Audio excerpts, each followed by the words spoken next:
I was a sleep study technologist at Blue Ridge Sleep and Neurophysiology Center in Roanoke, Virginia, and I thought I understood the rules of the night.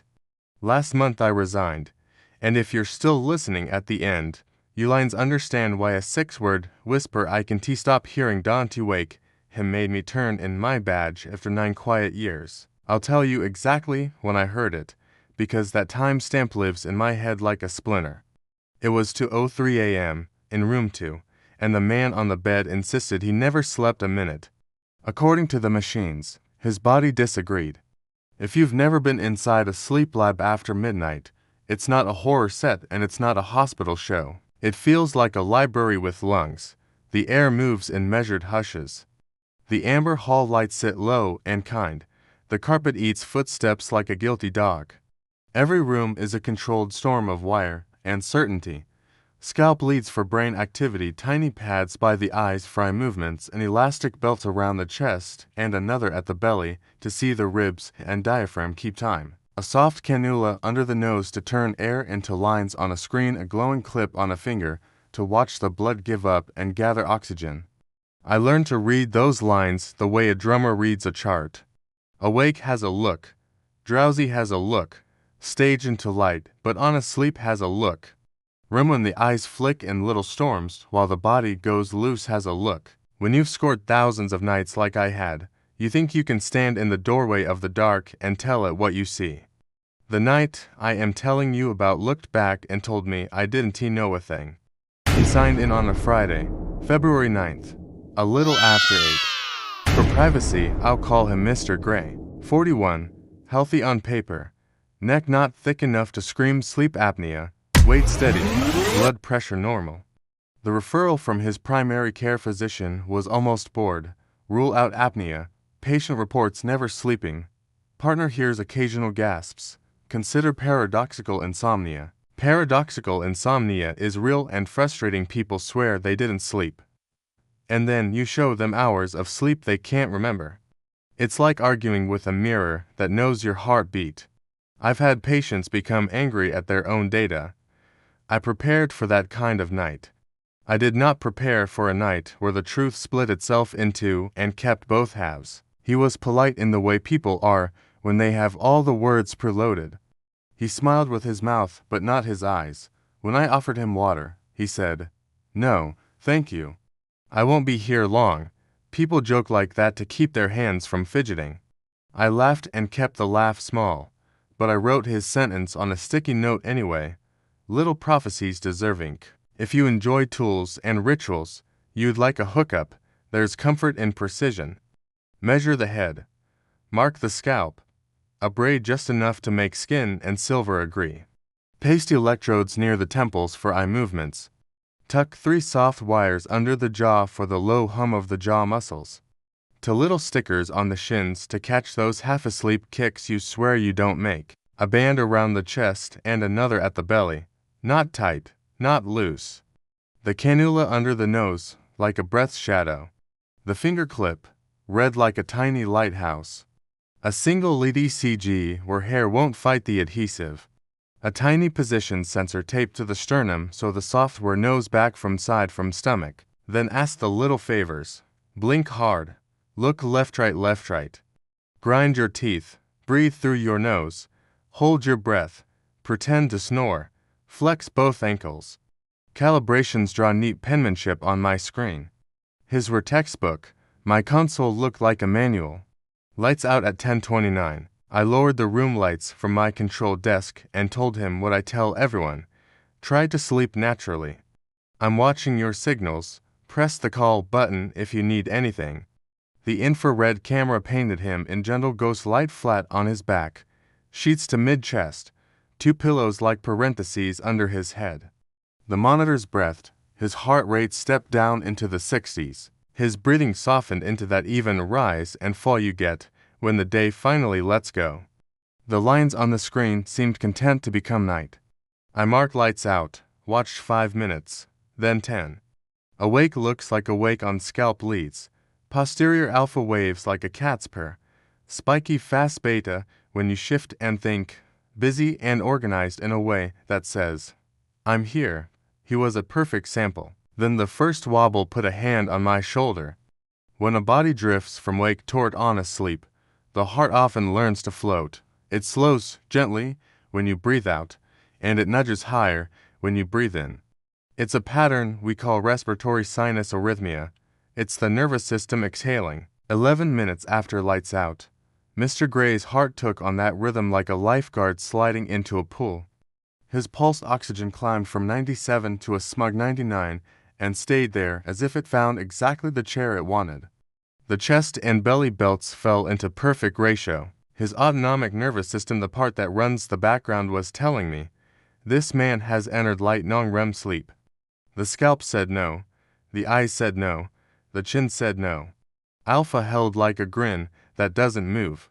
It was an artifact. You learn to smell bad data the way a mechanic knows bad gas. This was a clean contradiction. The body sleeping, the brain refusing the label. You can forgive one weird minute. You can forgive two. The human body is a noisy miracle, but it kept going. Half an hour in, his eyes performed a trick you don't see when a person is awake on purpose. The little pads by the temples recorded fast. Coordinated, I flicks left-right that any scorer would recognize as the quick saccades of REM sleep. At the exact same moment, the tiny wires under his jaw went quiet in the way that matters. When your body enters REM, your brain relaxes most of your muscles on purpose so you don't act out your dreams. The chin channel falls off a cliff. His did. The heart and breathing curled into that gentle REM sway I could pick out in a crowded page without my glasses. His oxygen sat at 99 and refused to budge. Everything said dreaming except the 6 scalp leads, which kept an awake shine as if someone had taped a closed for interpretation sign across his cortex. I whispered his name into the room microphone as softly as my throat could manage. Nothing changed. No shift. Not even a polite half-second of a brainwave that says, I heard you. Go away. If you were sitting in that control room with me, would you tap the mic again? Would you get up? Would you decide the number of the thing made it safe and stay? I stared and let the questions keep my eyes from blinking. After midnight, the building felt thinner. The HVAC changed its mind and the air got cooler against my forearms. In the belts, a little drama played. Chest rose without belly. Belly rose without chest. Then both rose together again. That mismatch often means airflow is getting pinched and the body is working harder to pull air past a soft collapse somewhere in the throat. On the nasal pressure line, I watched for the flattening wave we get when the upper airway narrows. It never flattened. The soft sleep snore you can hear in a wave never appeared. The oxygen line, if apnea is a crime, oxygen is the witness, stayed perfect.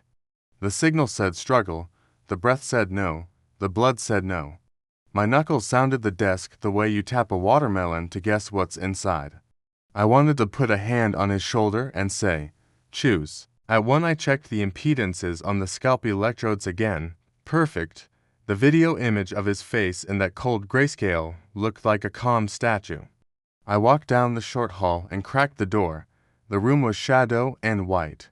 The smell was the clean antiseptic we use on skin and the faint guilty coffee on my breath and the sweet plastic of new tubing. His chest rose. His chest fell. If you put your cheek near a sleeping person's mouth, you can hear their inhale change temperature when it touches you. I did not lean in. I listened to the room instead. Somewhere in the ductwork the building cleared its throat. You start to hear things you can't. That's what tired techs joke about when they show up at dawn with the glow of a long night on the whites of their eyes. We trade the same stories. Once I thought a patient said my name from a floor below.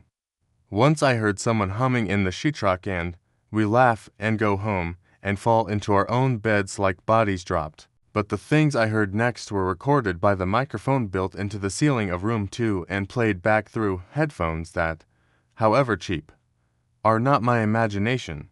The camera clock stuttered at the 13 and I rewound to see if I had bumped something without knowing had a body. It wasn't a network smear. You can tell the difference when you've watched thousands of hours. The seconds line ran itself in a breath-sized rewind and then marched forward like it was embarrassed. In the belts I watched one breath of chest without belly, one of belly without chest, then both again. In the chin channel, the jaw relaxed to almost nothing. In the eye channels, another bouquet of quick little flicks bloomed. The voice came soft and in the room. Don't wake him. 6 words. Ordinary words. You said them about a baby in a car seat, about a dad who finally got comfortable on a couch. They did not belong in that room without a throat and a tongue to say them. I marked the moment. My thumb shook a little and clicked hard on the plastic key. I watched the scalp leads for the brain's little flinch complex, the polite giant wave the cortex will throw for a sound or a touch, the way a toddler throws up a hand to show they're listening. No flinch. I listened to the recording again through my headphones, pressing them so tight I could hear my own blood. The voice sounded like mine. It did not sound like mine. When I tell you that, I know I sound like a person who hasn't slept. I slept fine until after this. Would you have gone into the room? Would you have said his name, even once? Just to hear your own voice against the 6 words that didn't belong. I toggled to the hall camera, empty amber wedge of light. I toggled back to room 2. Nothing moved except one thing so small you'd think I was ready to manufacture it. The call button cord hung a whisper lower toward the floor than it had 5 minutes before. I froze the frame, rewound, advanced, rewound. The change was maybe a 1/4 inch, maybe less. If you watch a rope long enough, you can convince yourself it breathes. I wrote the note anyway, because that's what honesty looks like when you can't prove it. From 2 to 2:30, the autonomic picture of sleep ripened into something almost smug, while the brain picture refused to attend. Heart rate dipping gently with each exhale. Respiratory rate an even 12. Oxygen holding 99 like it owned the number. The belts painting a steady choreographed expansion and release, the chin almost silent, the eyes flicking in short bursts like a dream was happening behind a shade. The scalp saying, "We're open for business." Everything at once and never before. At 3:03 I lost him for a breath and then found the impression he left behind. If you've ever pulled a hand out of wet sand and watched the cave it leaves before the water makes the beach honest, you know the shape I'm trying to describe. The infrared picture is in true light. It's heat translated. The bed had weight in one frame and less weight in the next. The blanket smooth like someone had ironed a shrug. The dent where hips had pressed the mattress side up. The wires took up slack in a way you do not forgive when the body never moved. 3 frames later, everything looked exactly like before because the bed paused and took him back. I marked the epic, and then I watched it 10 times, because the brain insists on a double take when a rule breaks quietly. I did not drink my coffee. I did not scratch my cheek. I stayed perfectly still, like stillness would keep something from knowing I knew.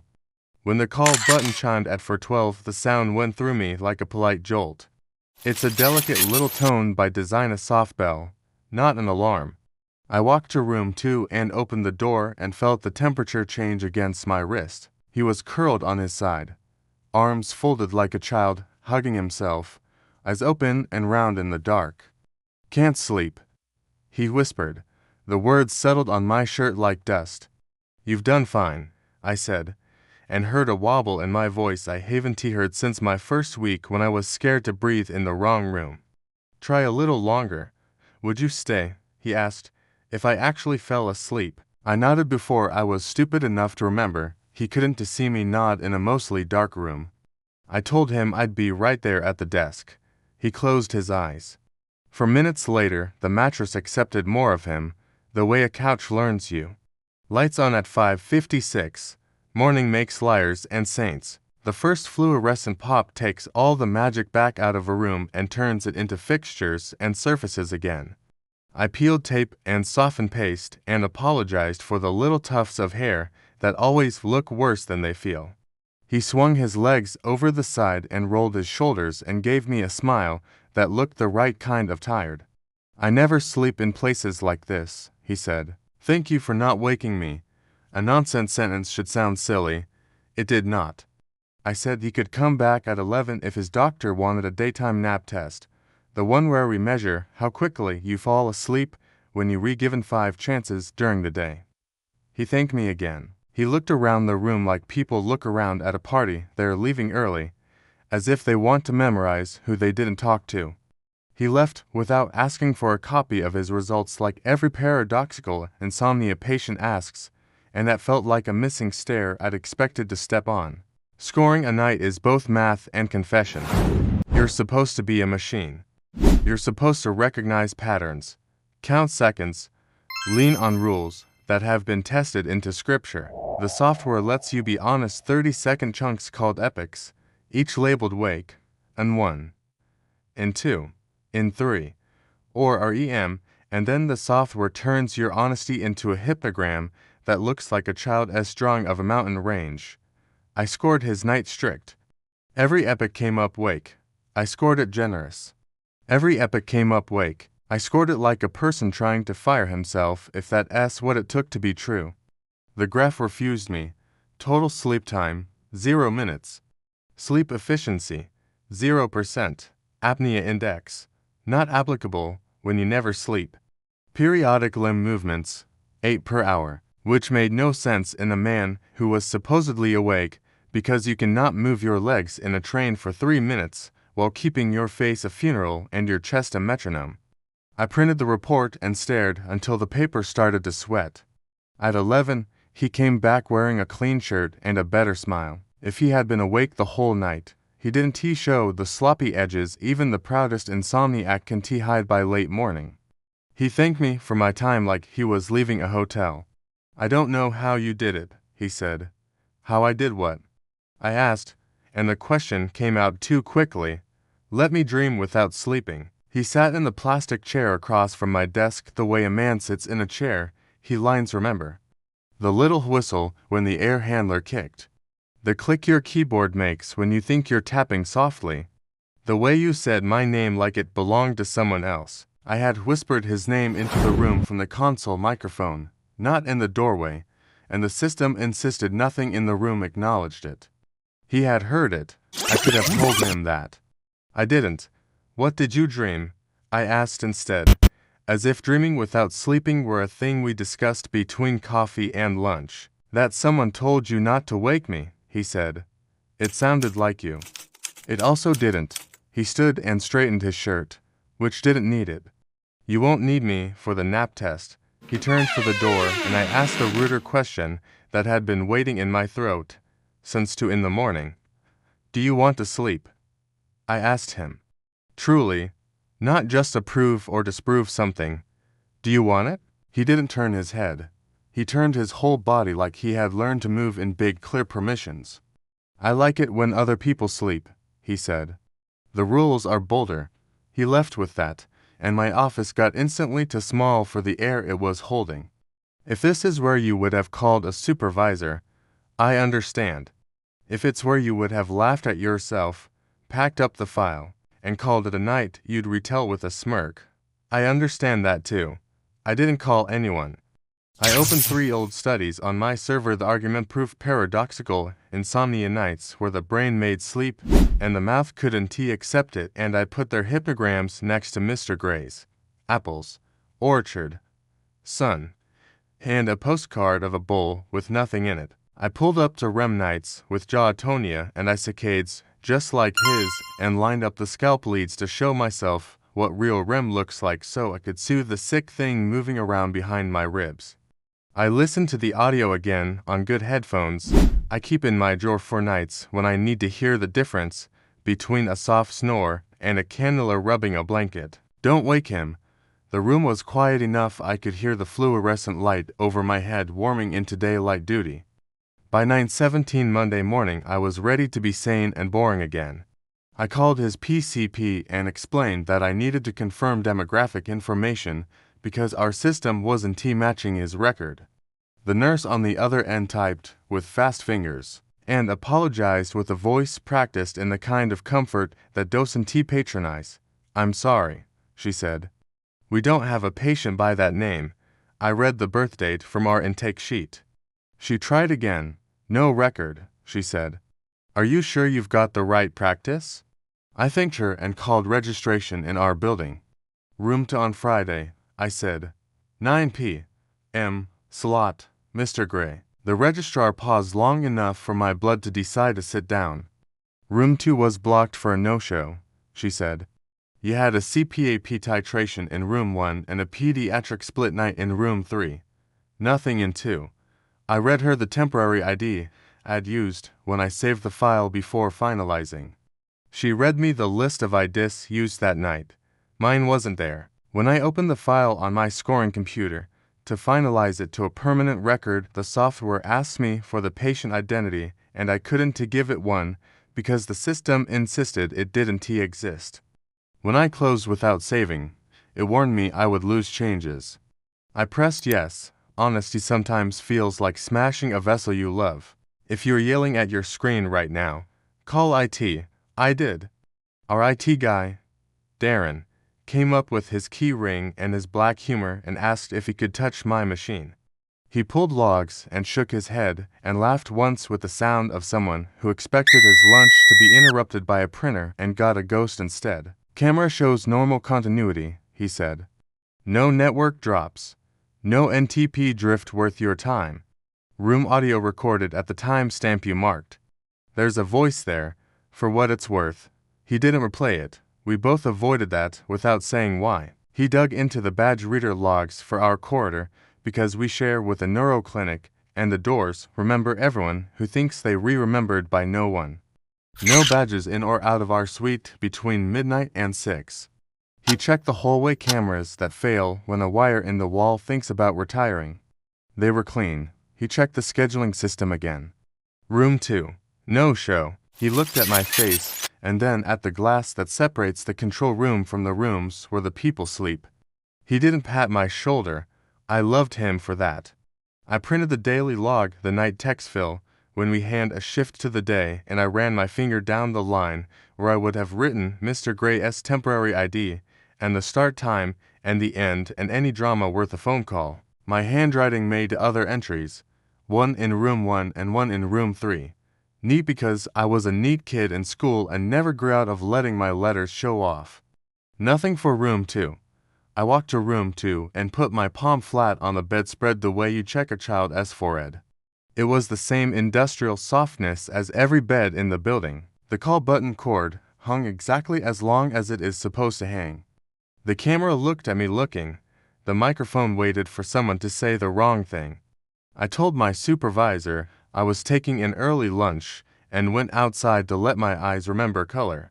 The sky over Roanoke was February's shade of stubborn gray, and the air smelled like damp sidewalk and a diner 2 blocks away. I hadn't smoked in years, but my mouth craved a sin.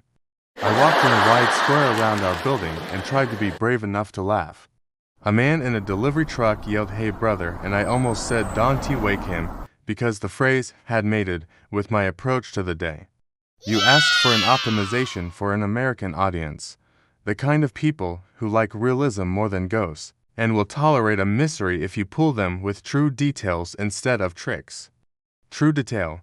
The next night, I pulled old paradoxical insomnia studies again, and I put them on the second monitor and ran them side by side with the video I'd exported of Mr. Gray at 2:03 a.m., and I let them play until the skin around my eyes ached and the silence felt like pressure. True detail. When you're very tired, your own heartbeat feels like it moves your hair. True detail. The words "Don't wake him," not words you want in your mouth when you love the math of sleep. I did all the reasonable follow-ups you would demand in a world where you don't want to be fooled. I emailed the physician on call for the referring practice with the polite question you send when you think you're recorrecting a clerical error. Do you have a patient seen for sleep complaints last week whose referral might have gone out under a different name? He replied within the hour with the professional brush of, "No, and are you okay?" I built the combative version of the story in my head where I had MIS entered a name, and then my pride defended the typo by building a ghost around it. I built the anxious version where I had dreamed a patient because I am too much night and not enough day. I built the mean version where I imagined someone walking into my lab and dropping 6 words into a room because they wanted to see if they could split a technologist. None of those versions explained the belts, the oxygen, the heart rate, the jaw atonia, the eye movements, the body, does not obey a prank. You asked me to keep you, to hold your attention, and to tell you a story that earns the very last second you give me before you click away. I'm not above asking, would you have woken him? If you had your thumb on the talkback and your throat warmed and your mouth a breath from saying his name, would you have made a sound? Would you have walked into the room and put your hand on his shoulder and given him the relief of a voice even if the voice he'd already heard was yours? My supervisor called me into her office the following Tuesday. She had the kind eyes of a person who sees the tired and doesn't mistake it for laziness. She asked if I wanted to take a week and sleep like a civilian. I told her what I could without either sounding like the most dramatic employee she'd had or lying to keep from scaring her. I said I had a study that didn't reconcile in the way I want all things to reconcile and that I was not labeling it a ghost, a glitch, or a break. She asked if the patient was okay. I told her I could not prove there had been one. She smiled and stopped and leaned back in her chair and let the leather do the quiet noises chairs do. Do you want to keep working nights? She asked. I looked at my hands and saw paste under my nails and thought about all the heads I'd descrubbed and all the foreheads I'd apologized to. I don't know, I said, and the truth was a relief and a small injury at once. In the week I gave myself to decide. I let my body try on daylight. I woke up with the sun. I ate breakfast at breakfast. I went to a grocery store at 3 in the afternoon and put salad in my cart and felt like a spy. I answered the phone when my mother called and didn't have to whisper from a break room. I slept at night and dreamed about cameras that didn't want to record. The dream always had the same small beat. I crouched to put my ear to the gap under room to S door and felt cool air brush my cheek as if the room was breathing me in. If I tried to stand up, the door leaned a fraction and breathed hello back. On the Friday that marked 2 weeks since Mr. Gray, the mailroom clerk knocked on our suite door holding a stack of misrouted envelopes and the faint apology all mailroom clerks have when they need you to solve a mistake they didn't make. One of the envelopes had our clinic's return address written in the slanted careful print of our front desk admin, a woman whose penmanship could teach elementary school to behave. It was addressed to Gray, and the postmark date on the corner was the Friday of the study. The envelope was unsealed, but still stuck the way paper does when it has been damp and dried. Inside there was nothing. On the back flap, in my handwriting my mean G, the left-leaning dash I've had since Mrs. Lang taught me to write in 3rd grade 6 words crowded themselves into the paper. Don't wake him. Don't wake him. I am a reasonable person. I checked with the admin who wrote the address and asked if she had any record of preparing it. She didn't. I checked the mail log and found no entry for an outgoing packet to any patient with that name. Our admin put a hand on my elbow like I might be walking somewhere without my body. She told me to sit. I did. You can build your identity out of competence and quiet. Night technologists are good at that. We show up at dusk, we measure and paste and tape. We watch other people's brains do what they need to do in the dark. We hand them the morning like a gift and a receipt, and we go home and sleep while the people with normal jobs take calls. We like rules. We like knowing that a heart will slow on an exhale. We like catching the eye movements of REM and saying, yes, there it is, the brain pretending you're running while your body takes your shoes away. We like being able to show an anxious person that they are not broken, only misled by their own sense of time. The night I am telling you about didn't break me in a movie way. It took a little bite out of the part of me that thinks measurements always win. The hole it left hummed like a tooth. I handed in my resignation on a Monday, mid-morning, when the building is a polite buzz and nobody cries at reception. My supervisor read it slowly and looked at my face and asked if I wanted to tell the truth or the HR truth. I said I needed mornings and a heart that didn't keep a list. She stood up and hugged me with that careful workplace hug that says, we are two humans aware of shoulders and bones.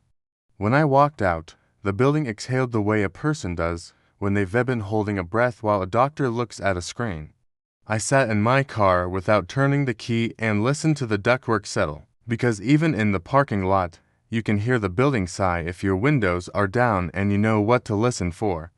I drive past at night sometimes, because I am weak and practice is a habit.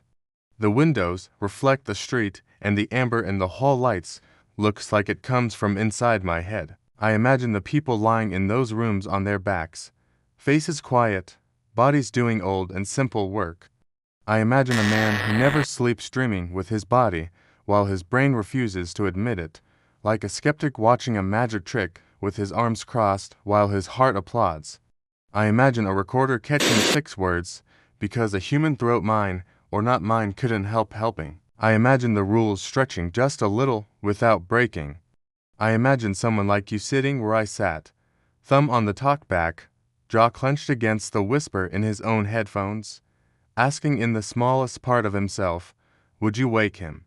If you're still here, it means you know this wasn't really about a single patient and a single night. It was about the thin border we draw around what counts as evidence and how we hurt when our own measurements outvote our eyes.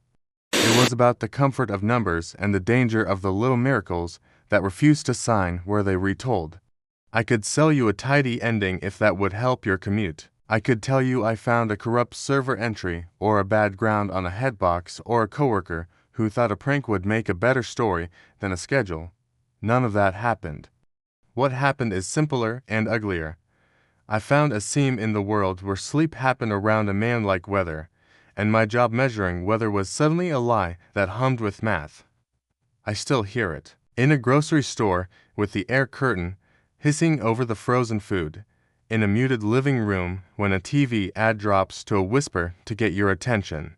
In my own kitchen when the dishwasher exhales a sigh at the turn between cycles. Don't wake him, says the air. Don't wake him, says the little hum the fluorescent makes when it's tired. I answer back in my head because you can be reasonable and still make space for a sentence. I say I won't, and then I add the sentence I shouldn't, unless I have to. If this is the story that made me resign, the next one about a man whose body remembered a heart attack his chart never had made this feel gentle. But that is for another night, and for a room that can bear the sound a rule makes when it decides to let go.